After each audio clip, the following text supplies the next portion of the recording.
आपण आता पुरण शिजवलेलंच आहे. त्यात नुसतं पाणी आणि डाळी शिजवलेलं आहे, हरभऱ्याच्या डाळी.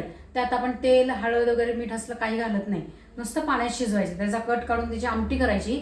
आता हे पुरण शिजवलेलं आहे, ह्याच्यात मी गोळ्यात हे घालून घेते. हातानेच करायचा गोळा तो आणि अशा पद्धतीने एकत्र करून घ्यायचा. तोपर्यंत आपली ही पोळी एक तयार झालेली आहे. ही इथं ठेवते. आता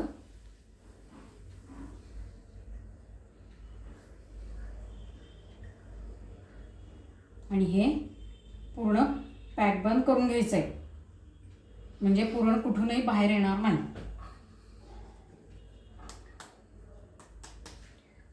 तांदूळाच्या पिठीत हे किंवा कणकीत, तांदूळाचं पीठ नसलं तुमच्याकडे तर भरपूर कणिक लावायची ही आणि ह्याच्यावरती पहिल्यांदा हाताने थापून घ्यायचं आहे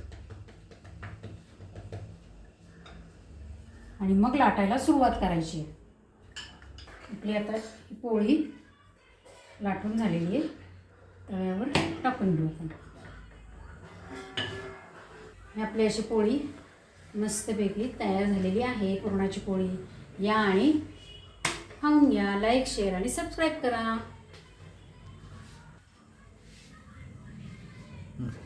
अशा आपल्या पुरणाच्या पोळ्या तयार झालेल्या आहेत.